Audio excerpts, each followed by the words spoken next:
প্রিয়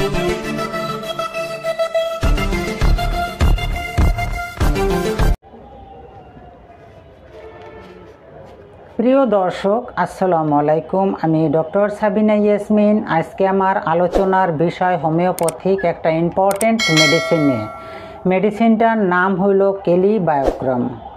কেলিবায়োক্রম কি দিয়ে তৈরি হয়? বায়োক্রোমেট অফ পটাশ এ দিয়ে তৈরি হয়।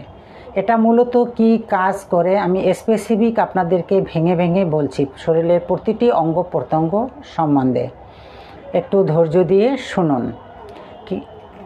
ব্রনকাইটিস যেমন কাশির শব্দ, ঘ্যান ঘ্যান এবং শ্লেষ্মা শ্বাসনালীতে পূর্ণ আটকা এবং নাক ভর্তি সর্দি, কিন্তু কিছুতেই উঠতেছে না। যদিও একটি উঠে, সেটা সাদা আঠা ও পুজের মতন এবং সাধারণত কেলিবায়োক্রম কাশির জন্য বিশেষ উপযোগী। সর্দি কাশি রং যখন সাদা ও সুতা বা তারের মতন নাক থেকে ঝোলে এবং টানিয়া ফেলতে হয়, মনে হয় যেন চিকন সুতা বা দড়ির মতন লম্বা পেঁচিয়ে আছে এবং নাকের মধ্যে এবং শক্ত ঢেলার মতন আছে, ভারী, এবং সেটা মামরি, নাকের মধ্যে একটা মামরির মতন পড়ে। এরকমের হইলে আমরা কেলিবায়োক্রম ওষুধটি ব্যবহার করতে পারি। এখন আসি হাঁপানি বা কাশি। একটু ঠান্ডা লাগলেই, বর্ষা হোক, শীত হোক, বাতাস হোক, একটু কিছু লাগলেই তার টান উঠে যায়, হাঁপানি উঠে যায়। শীত হোক আর বর্ষা হোক, কোনো কথা নাই, একটু ঠান্ডা লাগাইতেই পারে না, একটু কিছু হইলেই তার হাঁপানি উঠে যায়। ভোর 3-4টার মধ্যে তার কাশি উঠে এবং শুয়ে একটু থাকতে পারে না, শুইলেই তার কাশি ওঠে। এবং কাশি যদি একটু উঠে তাহলে তা লম্বা সুতার দড়ির মতন পেঁচানো থাকে, সাদা আঠা ও পুজের মতন একটু বের হয়। তখন আমরা চিন্তা করব কেলিবায়োক্রম ওষুধটি ব্যবহার করা যেতে পারে। এখন আসি লেরিঞ্জাইটিস মানে স্বরযন্ত্র যেটাকে বলে।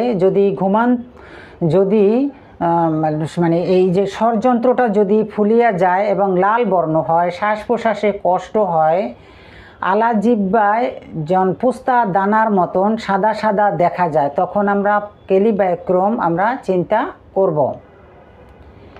এখন আসি জিহ্বার পীড়া। জিহ্বা ক্ষত এবং ঠোঁটের উপর ক্ষত, মনে হয় যেন জিহ্বায় একটি চুল পেঁচিয়ে আছে।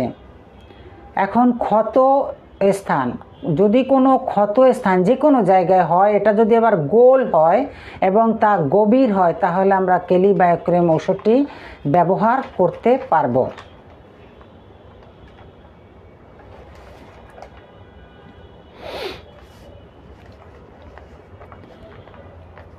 এখন আসি কানের পীড়া নিয়ে। কানের পীড়ার কী লক্ষণ দেখা দেয়? কানের মধ্যে পুষ এবং অত্যন্ত বেদনা, তার সাথে ঘাড়ের গলগণ্ড ফুলিয়া যাবে, তখন আমরা চিন্তা করব কেলিবায়োক্রম। এখন চক্ষুর লক্ষণ, চক্ষুর পাতা ফোলা এবং বর্ণটা থাকবে হলুদ। চর্মপীড়া, চর্মপীড়ায় শুধু একটাই, শীতকালে দেখবেন কিছু মানুষের চর্ম বেড়ে যায়, আবার শীত চলে গেলে তার আর কোনো অসুখ থাকে না। তবে একটা জিনিস ইম্পর্টেন্ট, এটা পরীক্ষিত, যেমন যদি কোনো রুগী গ্যাস্ট্রিক আলসার হয়, তখন এই ওষুধটি ব্যবহার করতে পারেন। নাড়ের ভিতরে যদি ঘা হয়, যেহেতু পটাশ, এই ওষুধটি গ্যাস্ট্রিক আলসারের বেলায় ব্যবহার করলে বিশেষ উপকার পেতে পারেন। তাহলে দর্শক, খুব বুঝে শুনে ওষুধগুলা খাবেন। এটি প্রথমত 200 ব্যবহার করতে পারেন।